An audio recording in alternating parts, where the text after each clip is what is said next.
Cyber crime સેલે ગુસ્સી ટોકના કેસમાં wanted આરોપીની ધરપકડ કરી છે. મળી રહેલી માહિતી મુજબ આરોપી નિખિલ મકવાણા અને પ્રતિક મકવાણા છેલ્લા 9 મહિનાથી સાયબર ગુનામાં વોન્ટેડ હતા. સુરત પોલીસની ઝોન 3 એલસીબી અને ચોકબજાર પોલીસની સંયુક્ત ટીમે કાર્યવાહી હાથ ધરી હતી.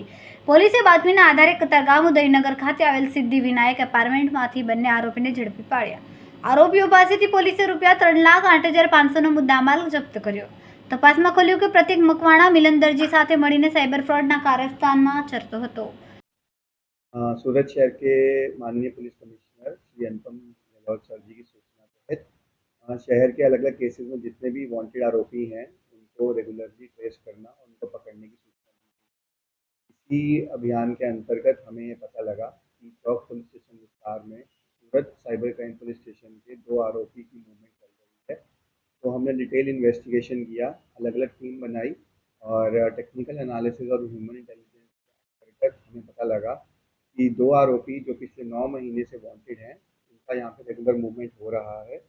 तो हमने उनको फिर डिटेन किया, एक टीम बनाई। उनको डिटेन करने के बाद हमें पता लगा कि इनकी कामगिरी इस तरह से है, ये जितने भी 2 आरोपी हैं, तो ये जितने भी भोले लोग होते हैं, गरीब लोग होते हैं, उनके नाम का अलग-अलग बैंक अकाउंट और फिर जो बैंक अकाउंट की किट्स जो होती हैं, वो कमीशन बेसिस पे आगे डमी अकाउंट तरीके जो साइबर फ्रॉडस्टर्स होते हैं उनको प्रोवाइड करवाते हैं, जिससे कि यह होता है कि जितने भी साइबर क्राइम का पैसा है वो इन अकाउंट्स में ट्रांसफ़र हो जाता है और ट्रांसफ़र होने के बाद इनका अकाउंट का ट्रेस नहीं हो पाता और इन अकाउंट से विड्रॉ हो जाता है। 2 आरोपी जिनको हमने पकड़ा है उनके नाम दोनों भाई हैं और पहले का नाम है निखिल भाई दिनेश भाई मकवाना की उम्र है 26 साल और दूसरे का नाम है प्रतीक भाई दिनेश भाई मकवाना है 20 साल। ये जो दोनों भाई हैं ये लोन कंसल्टेंसी का काम करते हैं। ये सूरत में सिद्धि विनायक अपार्टमेंट उदयनगर के रहने वाले हैं। उनका लेकिन जो मूल वतन है वो गोंडल राजकोट का है।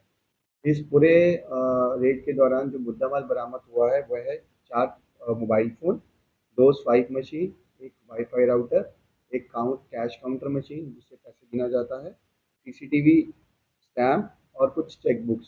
टोटल जो मुद्दामाल है उसकी कीमत है 3,08,000 रुपये। इन दोनों भाइयों के खिलाफ जो पास्ट एफआईआर हो चुकी है उसमें से एक, जैसे मैंने पहले बताया कि सूरत के साइबर क्राइम पुलिस स्टेशन में गुत्सी टॉक हुआ था जिसमें cheating, fraud, information technology act जैसे कि सेक्शंस लगे थे। और जो बड़ा भाई है निखिल, उसके खिलाफ गोधरा में भी ए डिवीज़न में भी इसी चीटिंग और फ्रॉड का एक अलग से गुना दाखिल है। फिलहाल इन दोनों आरोपियों को फर्दर तपास के लिए सूरत के साइबर क्राइम पुलिस स्टेशन में हम फॉरवर्ड कर देंगे जिससे कि इसकी फर्दर डिटेल्स लिखी जाए। इनका एमओ क्या था और इनको पकड़ने के लिए पुलिस ने किस तरह की जांच की? इनका एमओ जैसे मैंने बताया यही रहता है कि ये अलग-अलग नए अकाउंट्स बनाते हैं जिनका आइडेंटिटी ट्रेस करना बहुत मुश्किल होता है। जैसे कोई गरीब हो, कोई रूरल विस्तार से पिछड़े इलाके से हो, उनके आईडीज़ ये लेते हैं और नए अकाउंट्स बनवाते हैं। जो नए अकाउंट बनवाने के बाद उनके पास जो किट आती है, वो जो लार्जर ग्रुप साइबर क्राइम करते हैं उनको प्रोवाइड करवाते हैं कमीशन बेसिस पे।